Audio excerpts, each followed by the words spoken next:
antlers, assumptions, and artillery. As she watches her daughter crash into her bed after exhausting herself on her first day, where she actually has to apply herself, Mangowa clicks a little with her claws in both disappointment and annoyance. She then turns around and begins locking up the girl's apartment for her. This is for her own good, Mangowa. Your little girls need some grit in her gut and steel in her spine, she says to herself even as she leaves, and then turns around. There is a short human there in an oversized uniform and holding up a data slate. She takes it. Thank you. It is an invitation from Admiral Crosswinds to speak woman to woman, set for an hour from now. I suppose it is no coincidence that there is an open time in my schedule then. Her question is met with a shake of the head. I was under the impression that you private streams were the adorably chatty types, or going for something like that. I struggle with the voice. A deep rumbling bass comes from under the hat, and she scrunches her eyes together to try and contain the amusement of the sheer dissonance of the voice. Clearly, it seems like you're in the wrong job then. This is an experiment, Private Stream states in the deep rumbling voice. Of? She asks, and he takes off the hat to reveal the head of a Canador. The tiny Canador begins expanding and is suddenly towering over her as the massive race is known to. Because an entire legion of spies and assassins that go beneath eye level and easily getting through the thinner maintenance corridors wasn't terrifying enough. Now we have Canadors doing that. I apologize. I know that tone. I'm sorry for bringing up old pains. The Canador states before putting the hat back on and shrinking down and down until he's harmless looking. But she knows better now. She takes a step away just in case. In case. The shrunken Canador takes a step away before slowly bringing out a communicator. Miss Bright Eyes doesn't like Canadors. Can you send something more friendly looking as a backup? He takes another step to give her distance, and there is an uncomfortable silence. The metallic arm letting out a near constant ringing sound as it opens and closes quickly. Another child, dressed identically to the disguised Canador, rushes up and snaps up a salute to the first who returns it before brushing one of the Kutha buttons on his coat and vanishing in a recall teleport. Pleased to meet you, ma'am. I'm Private Stream. I'll be showing you to Admiral Crosswind if you're willing to meet her, the new Private Stream says, sweeping off his hat and revealing the scaled muzzle of a Kobe, and then putting the hat back on, and it blends back into a nondescript face. Yes, thank you. I will accept the offer, Mangowa says, and Private Stream nods before tilting his head. If it's not too much to ask, Mom, but may I ask why you were so uncomfortable with my Deep Stream compatriot? Deep Stream? Tentative code name for private streams that are much larger than they look like. Like how a body of water can be much larger than it looks, usually by being deep, so deep streams. Private Stream explains. I see. Do you know what the meeting between myself and the Admiral is about? I do not, nor did the last stream. We're just running messages. Would you like me to know? Private Stream asks. I would like you to know so you can tell me, Mangowa replies, and he nods before tapping at where his ear hole should be. You caught that? Good. Okay. Oh, okay, Private Stream says with a laugh. It's a job offer, ma'am. A way for you to get some friends to help you pick things back up. A way to keep your daughter in a place where she can be molded into something you like, and get paid while all that happens. Really, what kind of job? She asks. So, and he looks pensive as he receives the information. Instruction, ma'am. You claim to be special forces of some kind? Well, that's useful stuff. If we can get you to teach commandos, then we're really having fun, Private Stream says, and she nods. And in return, I get payment, protection, and friends, ma'am. We work on 5-year contracts, which means that by the time you finish with us, some other people will too. And if you're making friends in that time, friends you've trained up into dangerous commandos. Private Stream leads her on, and she smiles.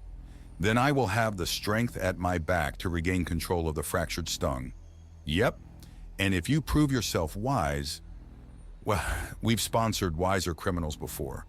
Pirates and more. Hell, I was recruited off a pirate station. I was born and raised there, and one of the men in Ashen Ducks gave me the option and ticket to Centris for training, and now I'm posted here on Zalwar. Really? Yep, I was eye candy in a medical ward before. Now I put people into the medical ward, he says cheerfully, and the sheer dissonance of how bloodthirsty the words are and how innocent the tone is startles a laugh out of her. It's fun. I'm sure it is. Tell your admiral I accept, but I would like to negotiate my contract first. She says, and he nods eagerly. Of course, right this way, please. It's a bit of a wait first, but I'll grab you some snacks and drinks. What do you prefer? You only make that sound when you're thinking too hard, Bjorn notes as he spots for Holly. She slowly pushes up the heavy weights and lets out a high-pitched but somehow rumbling sound that he has never heard from the throat of anything but a creature with hooves. She finishes the set and needs a touch of help to put the bar back into place. She then rises up, careful to allow him to move out of the way of her antlers, and sits up. It's the girl Ashina. She confuses me, Holly says. How so? She resisted so much to do everything, but I could feel the satisfaction rolling off her.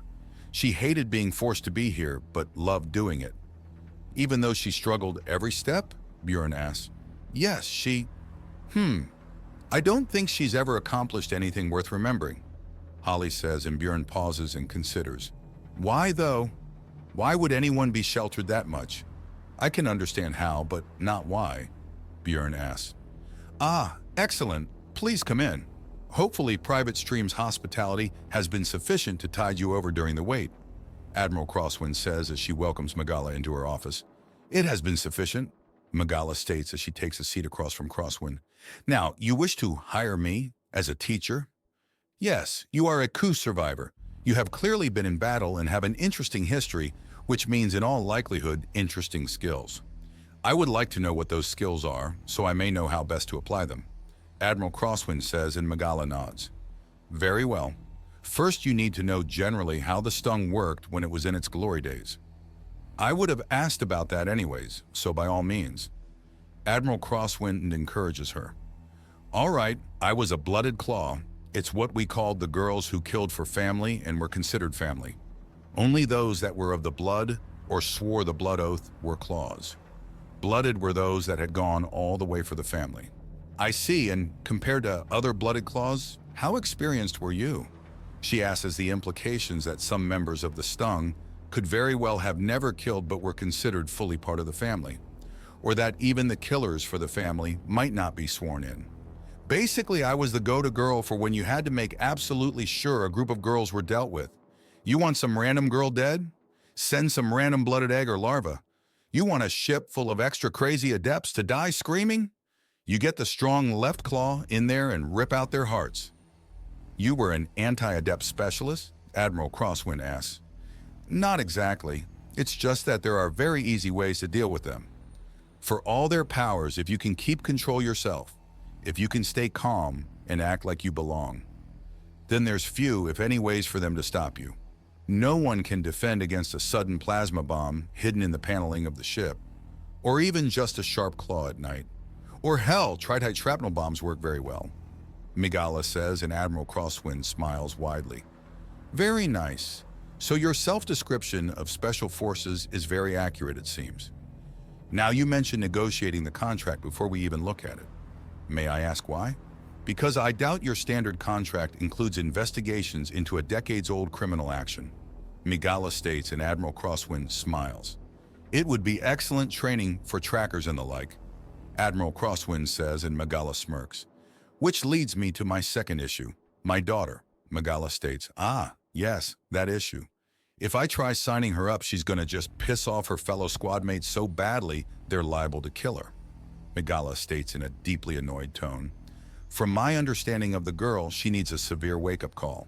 Although I have to ask, yes, Megala asks, why in the name of any goddess were things allowed to get that bad? Admiral Crosswind asks. From the way you've been reacting to her, I have trouble believing it got to this point to begin with. That is my fault. My paranoia and my own discomfort. I had no one to rely on to keep her out of trouble, trusted nothing, and so used luxury in just giving her what she wanted, growing up to keep her quiet and keep her out of possibly getting herself or others killed. She's never known the glory of the stung, only of apartments she lived in that were always decorated the way she liked and always having food and games and whatever stupid little thing, so I could try to properly look for dangers. Has the danger passed? Mostly. The false stung are too disunified that short of my child walking into the middle of their lair and doing something stupid, she's in no more danger from them than anyone else, she says. Of course, during the initial years after the destruction of my family, they had several of the more dangerous women swearing to them. I know they don't have any pull on this archaeology, so I thought it would be a safe place to bring her. But I spotted them scoping it out. And if they spotted you and her, yes, there's danger, and now my girl has a taste of the wider world and wants more. But I've spoiled her rotten trying to keep her safe, and Mangowa admits before sighing. So Ashina needs protection. Ashina needs some damn sense and discipline crammed into her empty head. But I have no idea how to do that fast enough without potentially driving her off or beating her into a hospital stay. Mangowa states, you think she's going to try and run from the place you put her into? It's almost guaranteed. Mangowa sighs. I can assign a private stream to keep tabs on her. He can keep her safe, keep her from running, and since he looks like an adorable little boy, he's not exactly unwelcome. Admiral Crosswind says, and Mangowa smiles. I agree, although I must ask that any deep stream Canadors not be assigned, she says, and Admiral Crosswind raises an eyebrow. May I ask why? I've met Canadors, and while they may be matronizing bitches at times, they're generally harmless unless you're in a fight with one. Crosswind asks, and in response, Mangowa merely taps the upper part of her prosthetic arm, the place where it meets the flesh. Torn off? Bitten. I understand that not all Canadors will do that, but all Canadors can do that, and knowing that as intimately as I do means I prefer not to have them around if I can help it. Mangowa says, and Admiral Crosswind nods. Right then, we do have a Canador population in the Undaunted in both combat and non-combat roles. You will be expected to at least be polite to them, Admiral Crosswind says. So long as they keep those hundreds of serrated teeth to themselves, then I can. Mangowa promises, and Admiral Crosswind nods. Excellent. Welcome to the Undaunted, ma'am. We'll run you through a couple courses and some simulated combat to see what you can do. Then the teaching begins. Would it be possible to have my daughter watch such? Would you prefer recordings or live audience? Recordings will do.